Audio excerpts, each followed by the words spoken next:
ஒரு அடர்ந்த வனத்தில் சிங்கம் ஒன்று ராஜாவாக கோலோச்சிக் கொண்டிருந்தது. பசியால் அது மிகவும் துன்புற்றது. காரணம், நீண்ட காலமாக மழை இல்லாததால் காடு வறண்டு போயிருந்தது. அப்போது சிங்கம் ஒரு குரங்கை பார்த்து, இன்றைக்கு நீதான் என் உணவு என்று கர்ச்சித்தது. குரங்கு, அரசே, என்னைக் கொன்றால் உங்கள் ஒருவேளை பசி மட்டுமே தீரும். அதற்குப் பதிலாக நான் தினமும் உங்களுக்கு ஒரு விலங்கை வேட்டையாடிக் கொண்டு வருகிறேன். நீங்கள் குகையிலேயே ஓய்வெடுத்துக் கொள்ளலாம் என்று தந்திரமாக பேசியது. குரங்கின் யோசனை சிங்கத்திற்கு மிகவும் பிடித்திருந்தது. சரி, நாளையிலிருந்து எனக்கு தினமும் உணவு கொண்டு வா என்று கட்டளையிட்டது. மறுநாள் முதல் குரங்கு ஒவ்வொரு விலங்காக ஏமாற்றி சிங்கத்தின் குகைக்கு கொண்டு வந்தது. தினமும் உணவு கிடைத்து மகிழ்ச்சியில் சிங்கம் உற்சாகமாக இருந்தது.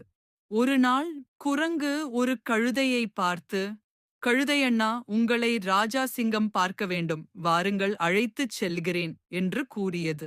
கழுதையும் குரங்கை நம்பி சிங்கத்தின் குகையை நோக்கிச் சென்றது.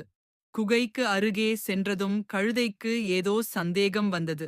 அது சிங்கத்தைக் கண்டதும், இன்று எனக்கு உணவு இந்த சிங்கம்தானா என்று குரங்கை பார்த்து சத்தமாக கேட்டது. இதைக் கேட்டதும் சிங்கத்திற்கு மிகவும் கோபம் வந்தது. என்னது, நாம் வேட்டையாடிச் சாப்பிட வேண்டிய விலங்குகளை இந்த குரங்கு அதற்கு உணவாக கொடுக்கிறதா என்று நினைத்தது. குரங்கிடம் எந்த கேள்வியும் கேட்காமல் அதை ஒரே அடியாக அடித்துக் கொன்றது. சிங்கத்திற்கு தன் தவறு புரிந்தது. நம்பிக்கை துரோகம் செய்பவர்களுக்கு இதுதான் சரியான தண்டனை என்று எண்ணியது. கழுதை அங்கிருந்து வேகமாக ஓடிச் சென்று விட்டது. தன் கபட நாடகம் வெளிப்பட்டதால் குரங்கு இறந்தது. தந்திரமாக பேசும் நபர்களுக்கு கிடைக்கும் தண்டனை இதுதான் என்று அந்த கதை உணர்த்துகிறது.